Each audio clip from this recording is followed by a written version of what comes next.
Hey guys, welcome back to Current Productions, and in today's video I'm going to be talking about how Spirit Halloween is changing for the 2023 season. So I know in the past I've made several videos about how I think Spirit Halloween is going to change, this upcoming season, and even for 2022. They didn't change for 2022 obviously, but I can definitely see a change already in this season, and this season hasn't really started yet. We have like about maybe a little over a month to go before we actually getting some good information from Spirit. But I have started to see a bit of a change, and this kind of has started in 2022 actually. So without further ado, let's go ahead and get into what I think these changes are and how I think, Spirit can improve on these.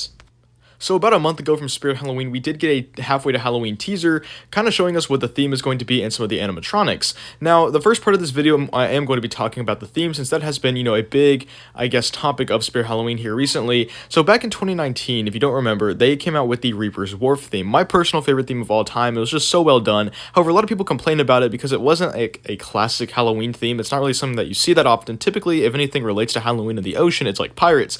And this was not a pirate-related theme at all. It was more of like an aquarium and a wharf kind of thing. I still loved it though, but a lot of people kind of just had problems with it just because it wasn't very Halloweenish feeling in general. And then 2020, sorry, they did the island theme, which again was not Halloweenish at all, and a lot of people hated that theme, kind of myself included.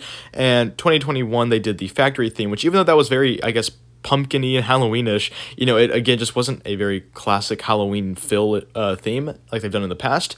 However, for 2022, they did something a little different. They did a classic Halloween theme. They went back to their old ways, and they actually did a science lab, like a Frankenstein's Castle science lab, and it turned out to be one of the best themes that they've ever created, at least in my opinion, especially the front theme. That theme was incredible, and it was just awesome in every way.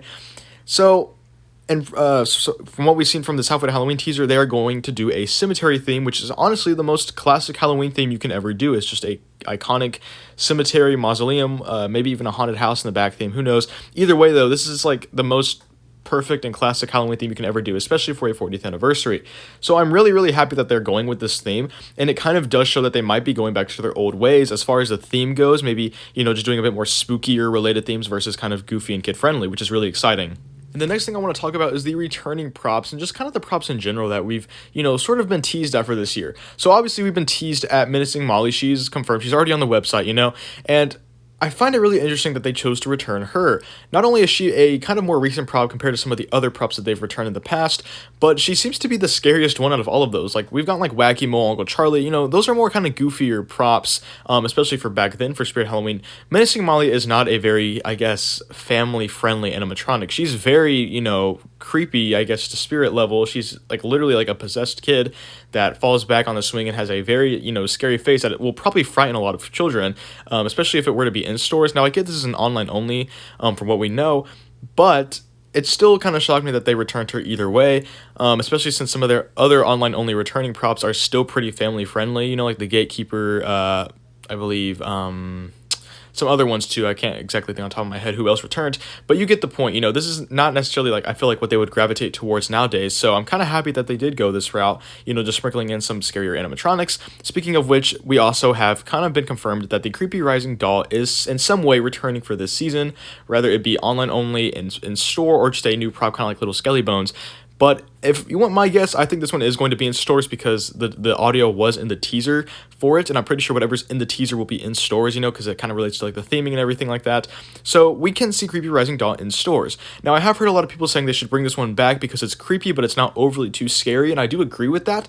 However, I do have to say I do still think for Spirit standards, it is still a little bit scarier than what else we could see in the store. So I am very surprised, again, that they're bringing this one back, and I'm really anxious to know what other kind of animatronics they would also bring back for the season. I think at the end of the day, this just shows that they are really listening to their fans, and they do know what their fans want, and that is just scarier animatronics and themes in general. Things that relate more to Halloween versus being, big Happy Meal toys, basically. But anyways, guys, just tell me your thoughts down in the comments below. What do you think Spirit Halloween is going to do for the season? Do you think they really are changing back to their old ways again? And if they are, please tell me, how do you feel about that? If you wish that they would kind of stay in their more modern tone, or sort of revert back to their older days, I guess. Anyways, guys, thanks for watching, and I'll see you in the next one. Bye.